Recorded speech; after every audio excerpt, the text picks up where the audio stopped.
తిరుమల శ్రీవారి ఆలయంలో రేపటి నుంచి జనవరి 8 వరకు వైకుంఠ ద్వార దర్శనాలకు భారీ ఏర్పాట్లు చేశామన్నారు టీటీడీ అదనపు ఈవో వెంకయ్య చౌదరి.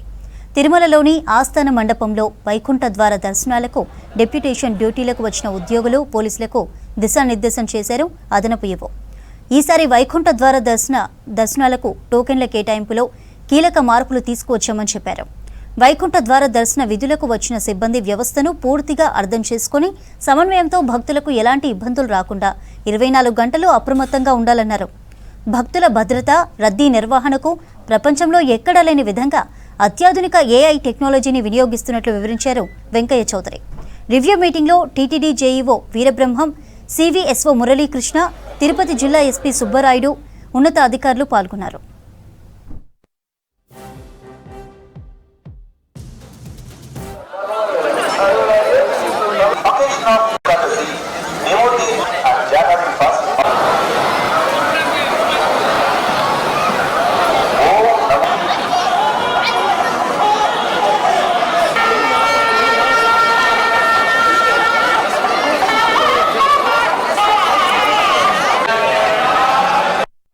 తారీఖు నుంచి వైకుంఠ ఏకాదశి 10 రోజుల పాటు స్టార్ట్ అవుతుంది.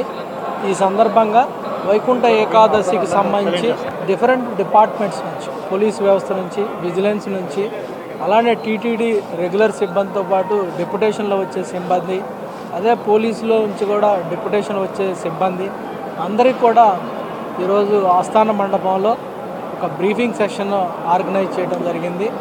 అందరూ కూడా నాతో పాటు జేఈఓ గారు, సూపరింటెండెంట్ ఆఫ్ పోలీస్ గారు, సివిఎస్ఓ గారు కూడా అటెండ్ అయ్యి ఆఫీసర్స్ అందరికి కూడా మనకున్న సిస్టమ్ ఎలా వర్క్ అవుతుంది, దాంట్లో ఎవరి రోల్ ఎలా ఉంది, అలానే అందరూ కూడా కలిసి ఎలా కోఆర్డినేషన్తో పనిచేయాలి అని చెప్పి బ్రీఫింగ్ సెషన్ ఆర్గనైజ్ చేయడం జరిగింది.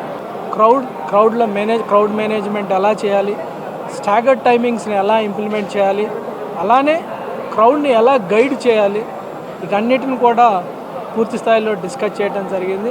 అలాగనే మనకున్న కమాండ్ కంట్రోల్ సిస్టమ్ ద్వారా వచ్చే ఇన్ఫర్మేషన్ని ఎలా ఫీల్డ్ లెవెల్లో ఎలా డిసిమినేట్ చేయాలి, రియల్ టైంలో ఎప్పటికప్పుడు వాళ్ళకి ఇన్ఫర్మేషన్ ఇస్తే ఆ ఇన్ఫర్మేషన్ ద్వారా వాళ్ళు ఎలా కోఆర్డినేట్ చేసుకొని క్రౌడ్ని రెగ్యులేట్ చేస్తారు, పిల్గ్రిమ్స్ని ఎలా రెగ్యులేట్ చేస్తూ వాళ్ళని ఎలా దర్శనానికి పంపిస్తారు అనేది పూర్తి స్థాయిలో డిస్కస్ చేయడం జరిగింది.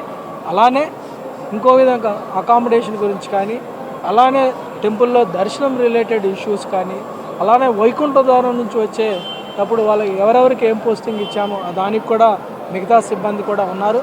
వీటన్నిటిలో కూడా సేఫ్టీ నార్మ్స్ ఎలా ఉన్నాయి, అలానే మన అకామిడేషన్ ఎలా అలాట్మెంట్ చేస్తారు డిఫరెంట్ రిసెప్షన్ వింగ్స్ ద్వారా అనేది కూడా డిస్కస్ చేయడం జరిగింది.